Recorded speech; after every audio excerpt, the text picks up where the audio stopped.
Hi everyone, I'm Tia Kansara. I'm moderating this session. I'm very excited to have 5 of our speakers that you've already seen. The panel's on cross-innovation and the Baltic Sea region's IT gaming cluster. Has everybody got access to a microphone? We've got one. Can we maybe have another microphone on stage, please? Thank you. We're going to have some time to ask questions, so please keep your questions ready. We'll have a microphone going around a little bit later on as well. We've got about 30 minutes, so we'll try our best to keep on time. I believe somebody's got a plane to catch. We've had some incredible moments throughout the last 2 days. I've learned a tremendous amount about the industry, but what next? What is it that we're going to be expecting? We've had some prototypes. We've learned a little bit about the actual projects that have come out of CrossMotion, some of the research, and I'm sure that our 5 panelists have got incredible amounts of knowledge to share. So without further ado, a quick introduction to our panelists, just in case you might have missed them yesterday or today. Indrek Ibrus, if you could put your hand up, give us a wave. Professor of Media Innovation, Baltic Film, Media, Arts and Communication School, who reported today on the emergence of cross-innovation systems. We've got Joanne Rousseau, who is the CEO and co-founder at Spiders, the French video game developer that is known for its action role-playing games, who presented this morning on the connections and differences between cinemas and video game storytelling. We've got Simon Wilkinson, who is the artistic director of Circus 69 Limited, telling transmedia stories, utilizing a blend of immersive technologies, and spoke to us yesterday on how artists and organizations can work together. We've got Gunnar Lichtstuhl, who is a professor of media and communication at the University of Oslo, who shared the repurposing of historical photographs using location-based media. Very interesting. And then we've got Alicia Hanikanen, who is a service designer at Accenture, Liquid Studio in Helsinki. She's working closely at the intersection of technology and business and design, and she eloquently spoke today, as we experienced, on what's in it for the end user and how we create immersive experiences. So panelists, if I may, please keep your answers short, because I can imagine that we can go on for hours and hours, but we don't have that much time. So first question, Indrek, it's for you. Can I start with firstly, thanking you very much for giving the presentation on the actual research that you did. Were you surprised with the kind of research that the results that you'd found of having interviewed all of the people? What do you feel is going to be the sort of the next steps for the Baltic region now that you've got this sort of body of research behind you? Is it working? I don't think so. There we go. Boom. If I was surprised, I guess was the first half of the question. When we kind of designed this whole CrossMotion project for the 3 years, we expressed what should be there. So a lot of potential, a lot of promise. Obviously, when innovation is always about combination, then any innovation is a cross-innovation, effectively. However, the big question is, what does it really unfold when media industries and audiovisual industries start working with other sectors? In some sense, we see it every day because, educational film, as we traced in the book, started back in 1910. Has been, health products, health media is also extremely old, etc., etc. So there's nothing really, really new. However, when it comes to these more interactive applications, etc., then there's a lot of societal dispute about them. And what we try to really understand is how do the innovating happen in this area? What are the real bottlenecks? What are the big structural issues? And I think we did identify some of the issues, structural ones, like in case of the big problem in tourism, being the kind of the multinational or the platforms undermining innovation. Locally, I mean, yes, innovation is happening all the time, but locally, this kind of diverse system locally. And the scalability issues in case of healthcare and in case of education, because they are very culturally specific or very locally relevant. Because obviously everybody wants to innovate, but the startup logic, the things need to be scalable, and then there is this big tension between wanting to innovate, wanting to have scalable products, but then also wanting to be actually relevant to people in their everyday lives, in the local cultures. That's a really good question. How do you remain relevant locally, whereas you're still sharing the values globally? Yeah, exactly. And so I'm not actually predicting that these tensions are going away. So probably these companies operating in this area need to find these strategies, how to localize, as well as how to internationalize, and how to kind of make these two strategies to work at the same time. Do any of the rest of the panelists feel that they have maybe some experience in actually bringing that division together? Like bridging that sort of the local challenge and identity together with the sort of values of the actual industry? That's a hard question. Sorry. No, I guess to finish answer my question, my sort of contribution is that probably governments still have a lot to do about it. As our study indicated, like the work that has been done in Denmark in the Aarhus area has been great in terms of getting this kind of VR health, and they actually have VR education, VR tourism things also going out really well. However, there are structural bottlenecks exactly to the scalability issue there, because they're very fragmented systems, both in education and healthcare. Probably the problem solving starts from not within the audiovisual industries, but within those other industries, how to standardize data and how to standardize services across at least the country. So we are not, the puzzle to solve is actually for the governments and regulators pretty big. Very cool. Thank you very much for that. I've got so many questions, and I'm sure the audience has also got some questions, so please have them ready. Simon, I really enjoyed what you said about transmedia storytelling, and I feel that where in the region there is a sort of a local experience, where is it that maybe you can add some of your global experience, having worked across so many different sectors on bringing so many different kinds of media together? What do you think is the sort of the future for this Baltic region? Where would you place it in the global scale of its growth?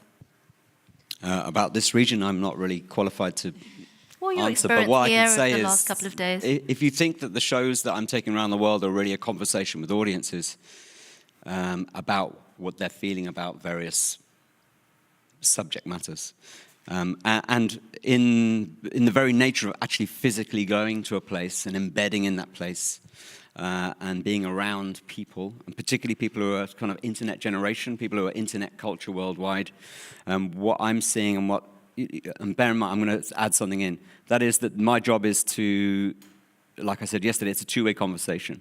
So when I go to somewhere, like when I go to Nairobi for a month to work with artists there, there's a lot coming back to me that gives me more questions about the world. And what I'm thinking about, it mirrors a conversation I was having half an hour ago, is what I'm seeing is that the world is transitioning from a point where the best answer was governmental management of people, and democracy was one answer, to how we manage large groups of people so that the world is more peaceful and so that people get the resources they need and so on and so forth. What we're moving towards slowly, and we're still at the end where we have governments and nations and borders and flags and all those things that seem so outdated now, but we're moving towards an automation whereby we are not going to need governments anymore. That's what I'm hoping, or at least that they become so tiny that they don't get in our way.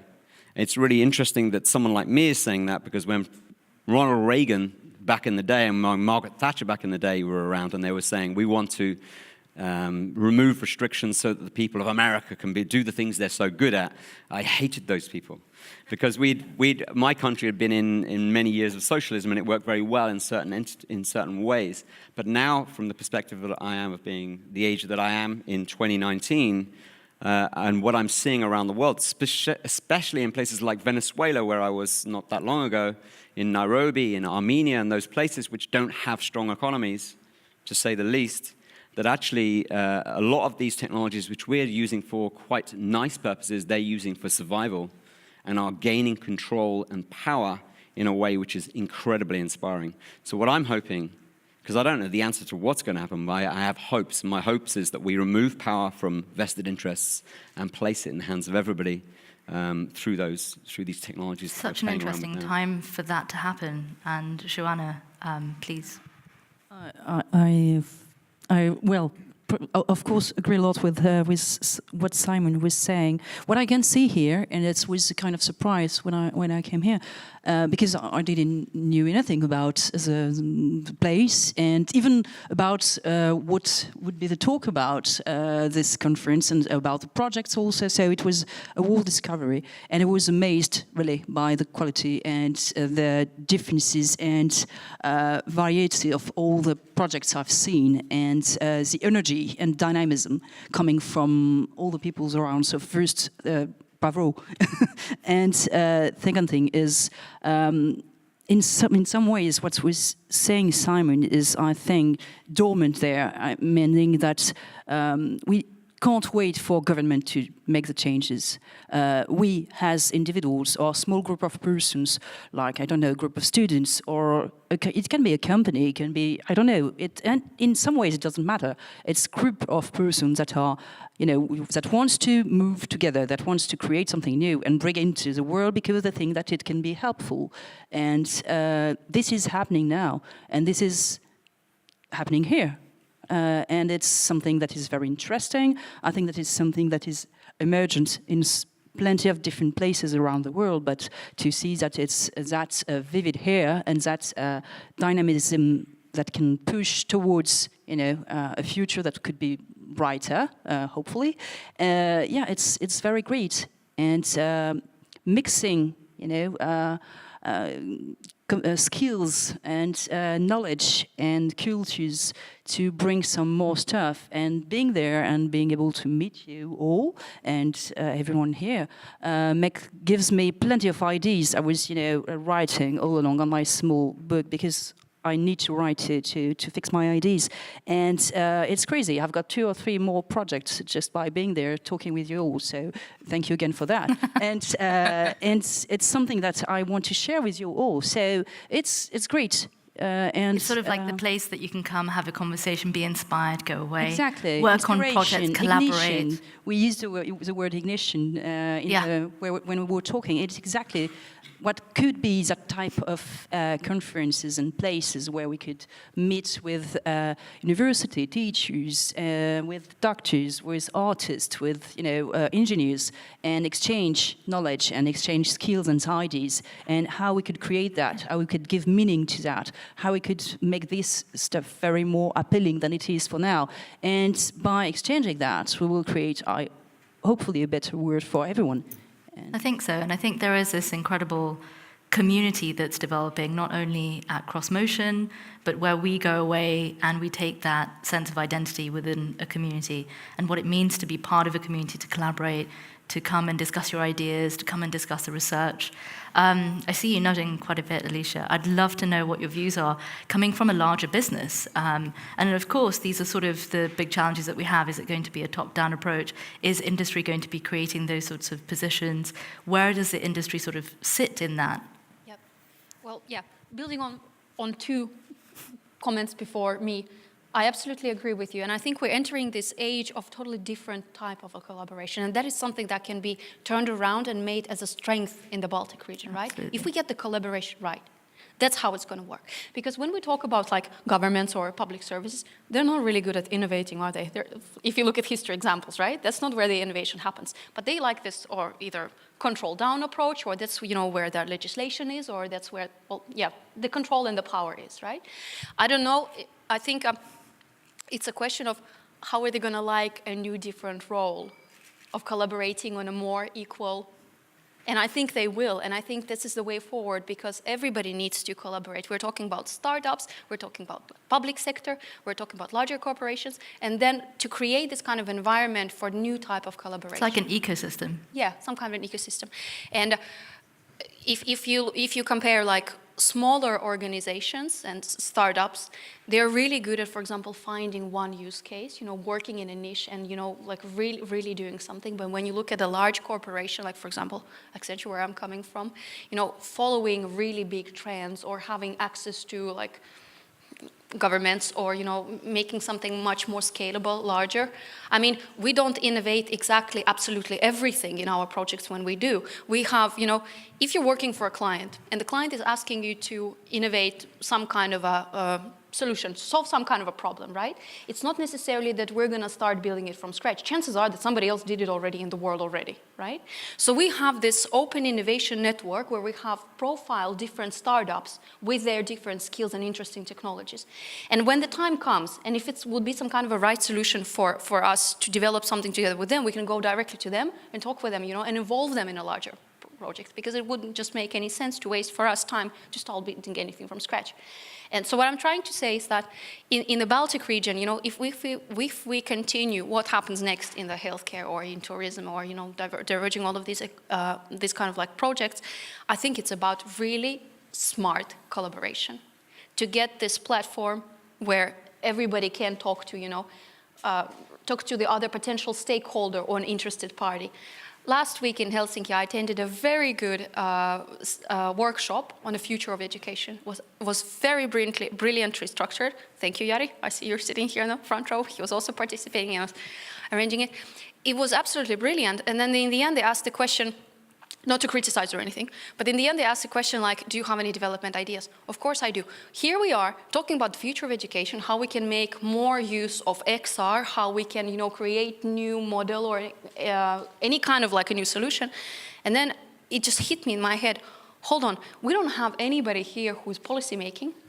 Anybody from, for example, Parliament, from the Committee of Education, anybody from ministry. Wait a minute. It's like, I wouldn't want to go and innovate only on their behalf or to kind of like do something behind their back, because it's their expertise and they're controlling institutions anyways. But institutions need to develop as well. And that's how, collaborate with startups, collaborate with larger organizations, companies that can help you to enable that. Gunnar, I'd love to know what you think in terms of the kind of more academic sort of perspective that you'd bring. What is it that you feel that academia has to offer? Well, if you try to translate collaboration, community, mixing different actors and so on, in academia we call that cross-disciplinarity, Absolutely. interdisciplinarity. And that's a very popular word, but it's not always practiced. So it's a great challenge to academia and academians to think across and beyond their own disciplines, and for the theoretical sciences to think beyond theory and on to practice. So there's a need for reorientation, definitely. And we've seen examples today and yesterday with two speakers having the artistic background and orientation. And there's a lot of good trends in, for instance, the Commission, the European Commission is now having a lot of calls, but they're trying to mix artistic activity with technological development and exploitation. But there's also things lacking here, which I think especially scholars can contributing, and that is development of methodologies, especially in the different types of design we're talking about. So I think people like me and Indrek, who comes from the humanities, we can maybe contribute with theoretical development, but also turning theory into practice, using theoretical knowledge which has basically been generated in the analytical mode, and turn theoretical concept into more rules for construction, to inform design and so on, because there's a lot of perspectives, a lot of understanding that can really be repurposed into practice and to really better understand how to exploit the technology. And then I have a background in media and also in literature, so narrative theory, for instance. I see lots of opportunities for narrative theory to really inform design. And we're talking a lot about storytelling here, and there's a vast amount of knowledge and competencies in storytelling and in the theory of categorization of storytelling inside the narrative disciplines.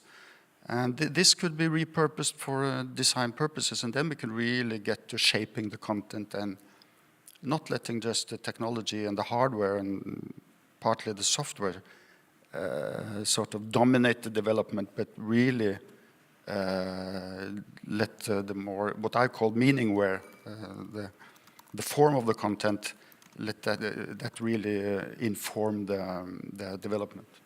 I think that's something we, as scholars, need to think about. Thank you, thank you. Audience, does anybody have any questions? Whilst you're getting ready, I've got a question.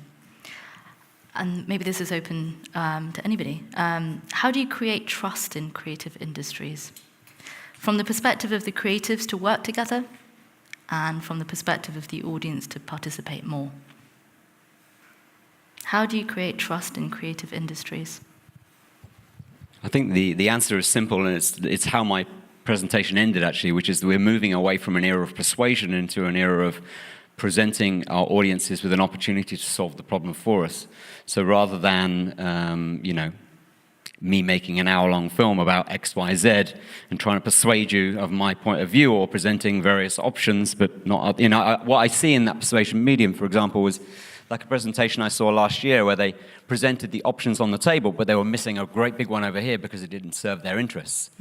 It was actually a film, it was a presentation about why the government should fund film. And they presented a picture of the creative industries, which didn't include gaming, because gaming is 5 times as big as film. And it was very interesting. That's classic persuasion techniques. It's a magic trick. And rather than that, I think we're moving to a point where the trust is there because we're going to present opportunities and systems for our audiences to actually do the work and to present, en masse to solve the problem. And there's already, this is not new, this isn't the future, this has already been happening. In the UK, when it was discovered by a newspaper that the MPs had been fiddling their expenses and stealing loads of public taxpayers' money, and there was a Freedom of Information Act request to get all of the expenses details, what they did was the classic thing of dumping so much information that no one journalist could go through it. So what the Guardian did was make a game which had all of the information in a database and handed it over to their readers to go through it by accessing the data of their own individual MP. And within days, we knew who'd stolen what, and a big scandal ensued.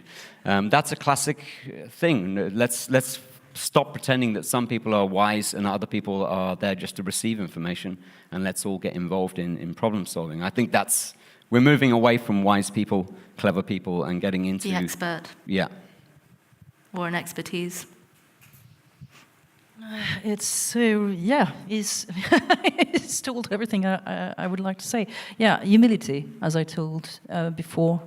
When you're doing games, you have to be humble behind your subject, and you let the player do the choices, even if, of course, if you're presenting a certain number of options, but you let him do, and you try to, when you create the game, if you don't want to generate frustration, you have to think about what he would like to do and not what you would like to present him.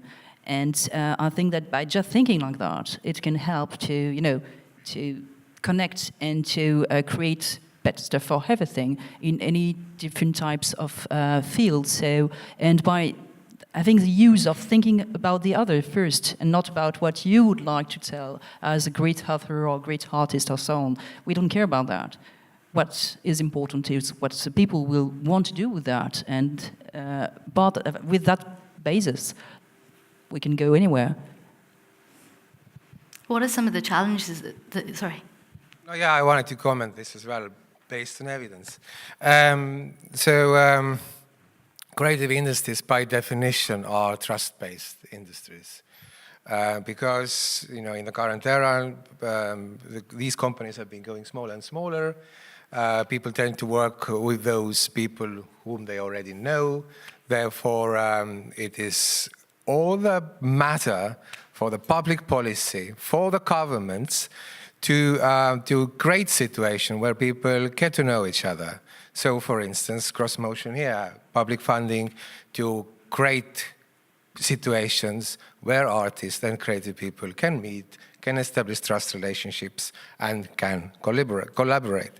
However, I think in the context of when we are discussing cross-innovation, what we encountered was, and what we wanted to really investigate, is how the trust emerges when the creative industries people are starting to work with other industries. And we had many interesting case studies there. For instance, when those startups really want to start working with health, then they really faced a lot of these issues, because, as was put in interviews, in health you have this very strong club mentality.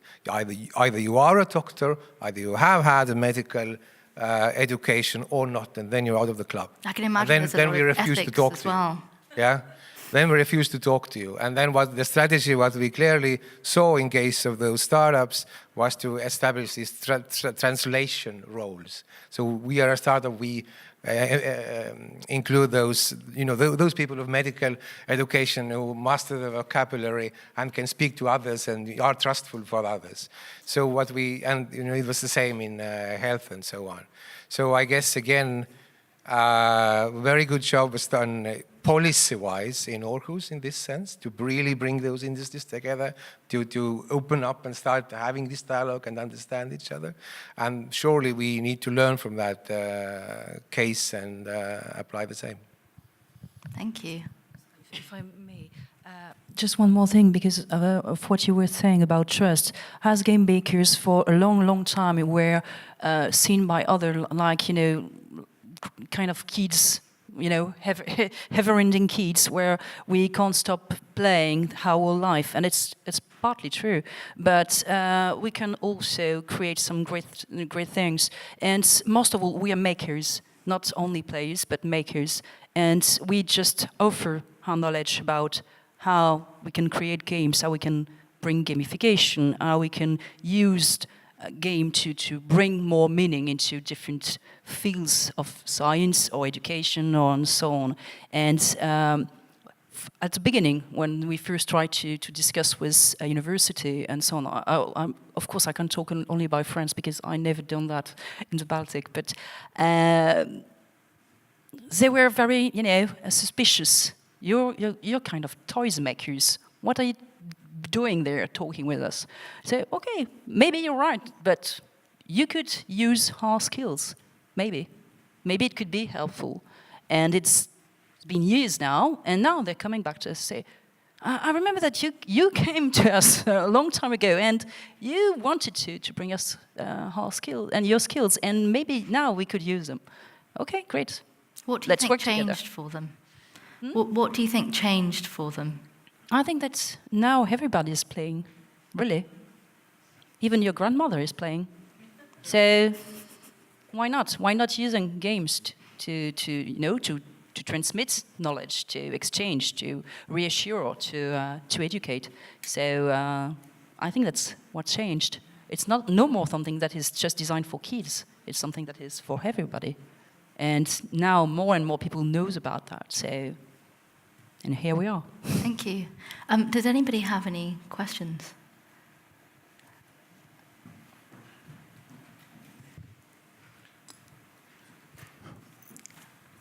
I'm researcher from Estonian Academy of Arts. Thank you for your discussion and very inspiring title, by the way, Cross Innovation. And I have a few questions, and I don't know to whom.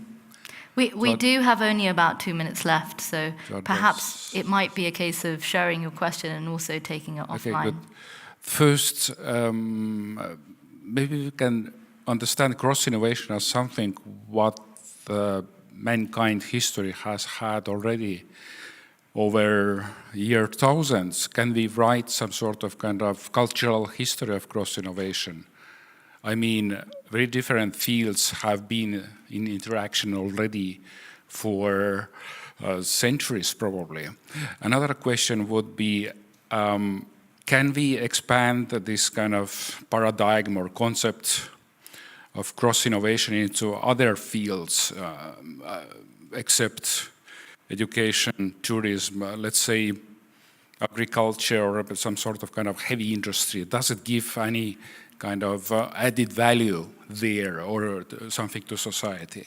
And maybe the third question, concerning... We're just going to collect your questions. That's what we'll do. Go ahead.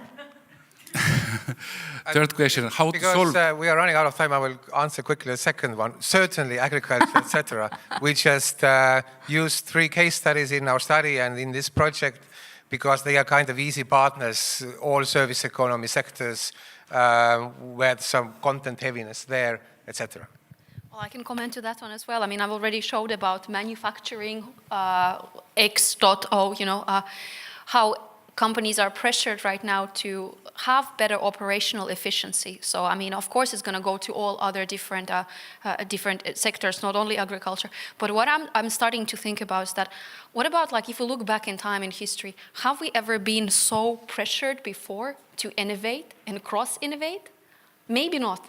Because right now it's kind of like, for example, if we look at economic prospects, how much jobs we're losing or, how the economies are performing, I think we're very, very much forced to innovate and kind of like force this cross-innovation. That's my opinion. Any further final comments from the panelists? I think we've been living in a time, particularly in the last, for me, for the last 20 years, where the tools are getting better, and we are becoming more fluid and flexible in the way we work. By which I mean, for example, me, it's just me, and when I need that person, we come together, and then we disengage, and it's very fluid, flexible time. And we have various crises which are facing us. We have the environmental crisis. We have a very clear crisis of democracy in countries that have that. And I think that one of the tools that's coming, which could be very interesting and could almost become another collaborator, is artificial intelligence. And looking far into the future, when artificial intelligence becomes artificial general intelligence, when it might be able to solve some of our problems for us, then that's a hope that I have, let's say. Sure. How are we doing for time?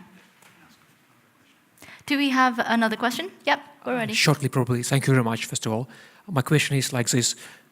Innovation for content, innovation for matters. So do you think that do you feel we need that? Innovation of matter, of new content, which never existed before? Do you have any examples? That's the question. Where is it? Okay. Do you have any examples? Innovation of matter, content. So I think that content, if you're talking about media and the kind of work that we make, then it's just dialogue, it's just discussion.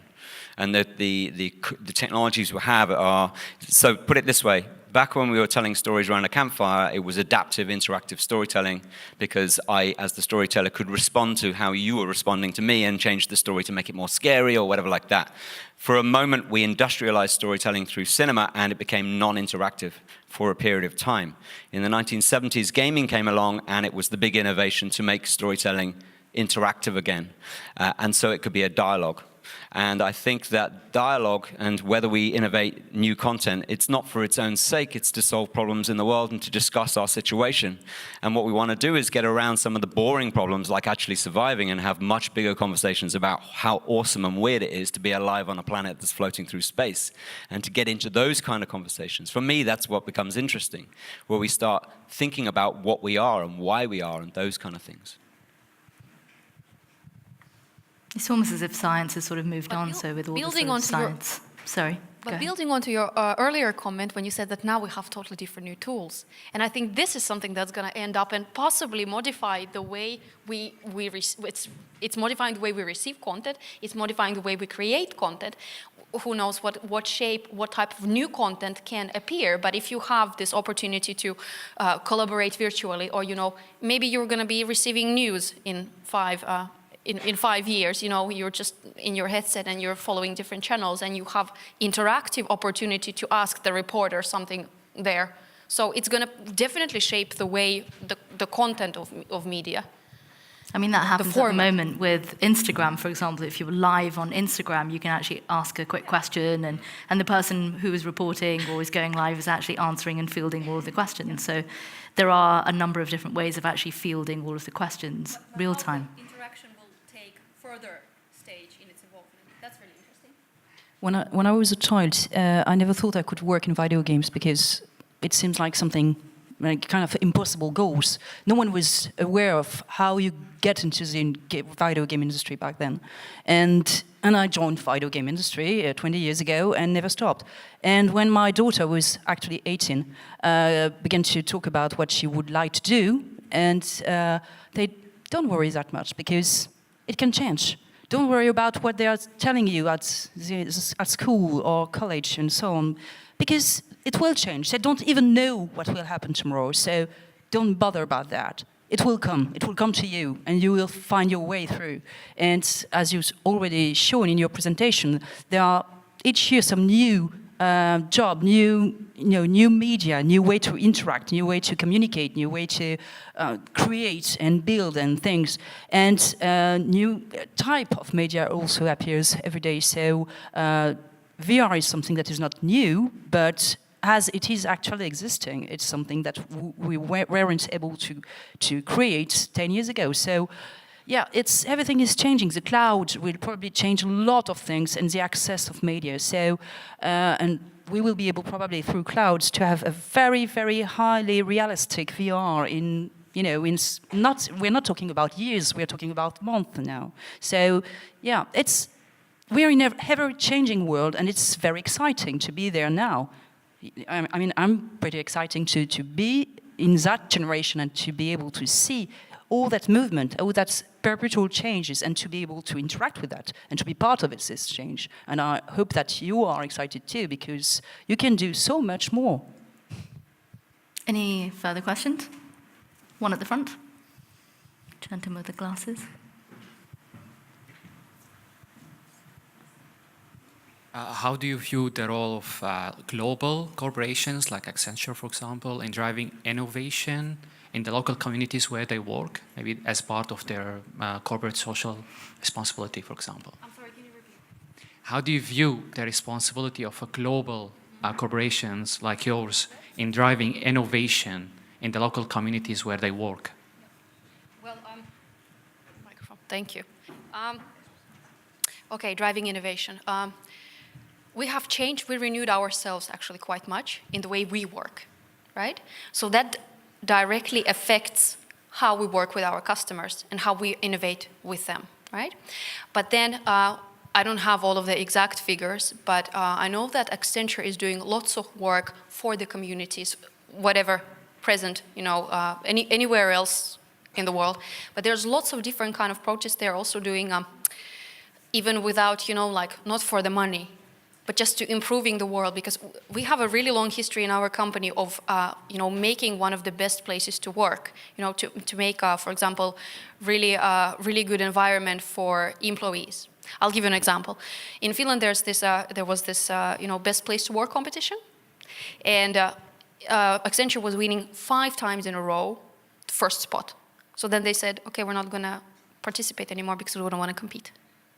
Okay, but this is just one example. But it's the same kind of philosophy then, extending into how can you make the world a better place.